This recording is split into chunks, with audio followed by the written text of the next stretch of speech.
नमस्कार आप सभी को। आज से हम करेंगे वरिष्ठ अध्यापक भूगोल के प्रश्न, यानी जो सेकंड ग्रेड में ज्योग्राफी के जो क्वेश्चन आए थे वो करेंगे। इसमें हम वही करेंगे 2010 से 2023 तक के पेपर, लेकिन इस बार मैं सोच रही हूँ ज्योग्राफी में 2023 से हम उल्टा चलें 2010 की तरफ। तो सबसे पहले हम करेंगे 13 फरवरी 2023 का जो पेपर हुआ था उसके क्वेश्चन। इसमें जो 1 नंबर क्वेश्चन था, दक्षिणी पश्चिमी मानसून के मौसम में निम्नलिखित में से कौन सा स्थान सर्वाधिक वर्षा प्राप्त करता है। पहला है झालावाड़, राजसमंद, भरतपुर और टोंक। तो यहाँ आंसर रहेगा हमारा झालावाड़ सबसे ज़्यादा वर्षा प्राप्त करता है, तो 1 नंबर आंसर रहेगा। क्वेश्चन नंबर 2 है, डूंगरपुर और बांसवाड़ा में अधिकांश तय है, यानी यहाँ पर मृदा के अलग अलग प्रकार दे दिए गए हैं और डूंगरपुर बांसवाड़ा में कौन सी मृदा है।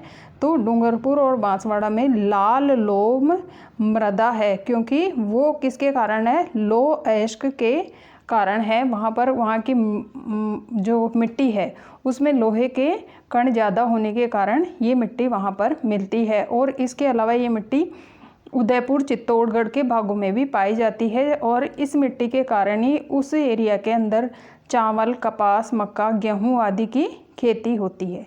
एसीसी लिमिट, क्वेश्चन नंबर 3 है, एसीसी लिमिटेड की एक सीमेंट इकाई है। तो रेसीसी सीमेंट की जो इकाई है वो कहाँ है, लाखेरी। लाखेरी बूंदी में 4 है। 2011 की जनगणना के अनुसार राजस्थान में पुरुष और महिला साक्षरता के बीच का अंतर क्या है। तो इसके लिए सबसे पहले तो आपको पुरुष की साक्षरता कितनी है वो पता होनी चाहिए। तो पुरुषों की है 79.2%, यानी 79.2% है, और महिलाओं की है 52.1%। तो इनको अगर माइनस करेंगे तो करीब करीब 27% क्या है, दोनों के बीच का अंतर है। तो यहाँ आंसर होगा 4 नंबर। क्वेश्चन नंबर 36 नंबर से आए थे, फिर ज्योग्राफी के एक बार तो शुरुआत में दे दिए गए थे और फिर लास्ट में थे। क्वेश्चन नंबर 136 है, शीत अयतांत को 90 डिग्री दक्षिणी अक्षांश पर सूर्य की किरणों का आपतन कोण क्या होगा। तो यहाँ जो ऑप्शन दिए हुए हैं, पहले तो ये जो शीत अयतांत 90 डिग्री पे होगा वो कब होता है, 22 दिसंबर को होता है, और इसका जो कोण होगा उस समय वो होगा 23.5 डिग्री। तो 4 नंबर ही इसमें हमारा आंसर रहेगा। क्वेश्चन नंबर 137 है, कोर मेंटल सीमा के साथ मेल खाता है, यानी कोर मेंटल जो सीमा है उसके साथ मेल खाता है। तो गुटेनबर्ग असततता। तो 3 नंबर हमारा इसमें आंसर रहेगा। क्वेश्चन नंबर 138 है, निम्नांकित में से कौन सा सही नहीं है। तो सही नहीं है वो ढूंढना है हमें। तो इसमें है, पहला है अटलांटिक चौड़ा हो रहा है, प्रशांत सिकुड़ रहा है, चुंबकीय उत्तरी ध्रुव अपनी जगह स्थिर है, और चौथा है लाल सागर धीमी गति से सिकुड़ रहा है। तो यहाँ पर यही आंसर हमारा रहेगा, ये क्या है, गलत है। तो यहाँ पर 4 नंबर हमारा आंसर रहेगा। बाकी 3 इसमें 3 कथन सही है कि अटलांटिक क्या है, बढ़ रहा है अटलांटिक एरिया, क्योंकि वहाँ पर बर्फ़ पिघलती जा रही है। उसके अलावा प्रशांत सिकुड़ रहा है, तो प्रशांत सिकुड़ रहा है ये भी सही है, और चुंबकीय उत्तरी ध्रुव अपनी जगह स्थिर नहीं है, वो क्या है, थोड़ा सा अपनी जगह से एक्सटेंड हो रहा है। तो 4 नंबर इसमें आंसर रहेगा हमारा। क्वेश्चन नंबर 139 है, दक्कन ट्रेप क्षेत्र किसके कारण बना था, यानी अपना जो दक्कन वाला एरिया है, दक्कन का पठार, वो किसके कारण बना था। तो दक्कन वाला जो ट्रेप है वो ज्वालामुखी की जो दरारें हैं उनका उद्भेदन हुआ, उससे बना था। तो यहाँ पर 1 नंबर हमारा आंसर रहेगा। क्वेश्चन नंबर 140 है, सममंडल में अधिकांशतः शामिल है। तो सममंडल क्या है, आपके वायुमंडल का जो बहुत नीचे का भाग है, जहाँ पर क्या है ऑक्सीजन और नाइट्रोजन जैसी भारी गैसें रहती है, और करीब 180 जो किलोमीटर तक की ऊंचाई का भाग सममंडल कहलाता है।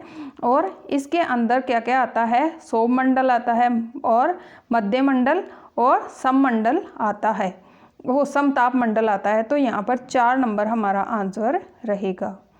क्वेश्चन नंबर 140 है, पृथ्वी की सतह पर प्रत्यक्ष या अप्रत्यक्ष रूप से कितनी सौर ऊर्जा पहुँचती है। तो पृथ्वी की सतह पर जो सौर ऊर्जा पहुँचती है करीब 51% सौर ऊर्जा पहुँचती है। तो यहाँ पर आंसर होगा हमारा 2 नंबर। नंबर 142 है, निम्नांकित में से वर्षण, ये वर्षण दिया हुआ है, वर्षण के अंतर्गत कौन सा आता है। नीचे दिए गए कूटों से सही उत्तर का चयन कीजिए। यानी बारिश के अंदर क्या क्या शामिल है वो इसमें पूछा है। तो क्या क्या शामिल है, फुहार आती है, हिम वर्षा भी होती है, वर्षा भी होती है, और तुहीन भी क्या है, वर्षा का ही रूप है। तो यहाँ पर आंसर रहेगा हमारा 3 नंबर, यानी ABCD तीनों ही क्या है वर्षण में शामिल है। तो 3 नंबर आंसर रहेगा। क्वेश्चन नंबर 143 है, निम्नलिखित में से ठंडी जलधारा है, ठंडी जलधारा के तो लेब्राडोर जलधारा को ठंडी जलधारा माना जाता है। तो यहाँ आपको तो ये याद रखना है कि ठंडी जलधारा कौन सी है, लेब्राडोर। तो यहाँ आंसर होगा हमारा 2 नंबर। क्वेश्चन नंबर 144 है, निम्नांकित में से कौन सी प्रवाल भित्ति आकार में सबसे लंबी और चौड़ी है। तो यहाँ पर अलग अलग प्रकार की प्रवाल भित्ति बताई है।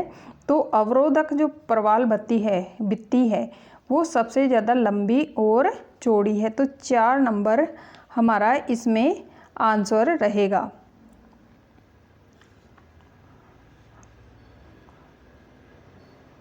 क्वेश्चन नंबर 145 है, निम्नांकित में से कौन सा दक्षिण से उत्तर की ओर सही क्रम में व्यवस्थित है। तो यहाँ पर जो ऑप्शन दिए हुए हैं ये पहाड़ियों के हैं, और उनमें से दक्षिण से उत्तर की तरफ, यानी सबसे नीचे से ऊपर की तरफ बढ़ते क्रम में देखना है। ये मोस्टली क्या है, साउथर्न जो कोस्ट है उसकी पहाड़ियाँ हैं। तो इसमें जो आंसर रहेगा उसमें 3 नंबर हमारा आंसर रहेगा। सबसे नीचे आएगी इलायची की पहाड़ियाँ, फिर अन्नामलाई की पहाड़ियाँ, फिर पालघाट आएगा, फिर नीलगिरी की पहाड़ियाँ। तो 3 नंबर आंसर रहेगा। क्वेश्चन नंबर 146 है, किस क्षेत्र में दक्षिणी पश्चिमी मानसून से अधिकतम वर्षा प्राप्त होती है। तो जो दक्षिणी पश्चिमी मानसून आता है भारत के इस तरफ से, तो उसमें किस क्षेत्र में क्या है सबसे ज़्यादा बारिश होती है। तो ये होती है आपके पश्चिमी घाट में, ये वाला जो एरिया है इसमें ही सबसे ज़्यादा बारिश होती है, यानी केरला, कर्नाटका, महाराष्ट्र, गुजरात। तो इसमें है 4 नंबर आंसर। क्वेश्चन नंबर 147 है, प्रसिद्ध गरसोपा जल प्रपात किस नदी के द्वारा बनाया जाता है। तो ये बनाया जाता है शरावती नदी, जो कर्नाटका में बहती है। कहाँ है, कर्नाटक में बहती है, उसके द्वारा बनाया जाता है। और इसे पूछने का कारण क्या है, क्योंकि ये क्या है भारत का दूसरे नंबर का सबसे बड़ा क्या है जल प्रपात है। तो यहाँ पर आंसर रहेगा हमारा 1 नंबर। क्वेश्चन नंबर 148 है, निम्नांकित में से कौन सी मृदा लो ऑक्साइड तथा एल्यूमिनियम यौगिकों से समृद्ध होती है, किंतु भारी विक्षालन के कारण इसमें चूने और सिलिका की कमी होती है। तो ये मृदा कौन सी होती है। तो ये मृदा होती है जिसमें चूने की और किसकी, सिलिका की कमी होती है। तो लेटेराइट मृदा जो होती है। तो 3 नंबर इसमें हमारा आंसर रहेगा। ये क्या है, ये मृदा उष्णकटिबंधीय जो क्षेत्र है वहाँ पर ज़्यादा मिलती है, और इसके अलावा यह अम्लीय प्रवृत्ति की होती है। इसका जो pH है वो करीब 4.0 से 5.0 तक होता है। इसलिए इसमें क्या है, काजू और कहवा का उत्पादन अधिक होता है। यानी ये एक तरह से केरला और कर्नाटका का जो कोस्टल एरिया है वहाँ पर ये मृदा ज़्यादा होती है। यानी दक्षिणी जो प्रायद्वीपीय पठार है उसके ऊंचे भागों में ये ज़्यादा मिलती है। क्वेश्चन नंबर 149 है, निम्नांकित में से कौन सा सूती वस्त्र के उत्तर प्रदेश का मैनचेस्टर के नाम से जाना जाता है। यानी सूती वस्त्र का जो वो उत्तर प्रदेश में एक क्षेत्र है उसको सूती वस्त्र का मैनचेस्टर के नाम से जाना जाता है, तो वो कौन सा है? तो हम सबको पता है कि वो कौन सा है। ज़्यादा सूती वस्त्र की जो मिलें कहाँ है, कानपुर में है। तो 1 नंबर हमारा आंसर रहेगा। मालखेत की पहाड़ियाँ स्थित है, तो मालखेत की पहाड़ियाँ कहाँ स्थित है? सीकर में मालखेत की पहाड़ियाँ स्थित है। और मालखेत की पहाड़ियाँ जो है 1052 क्या है मीटर इनकी ऊंचाई है। तो ये थे 2023 के जो पेपर के हमारे आए हुए क्वेश्चन।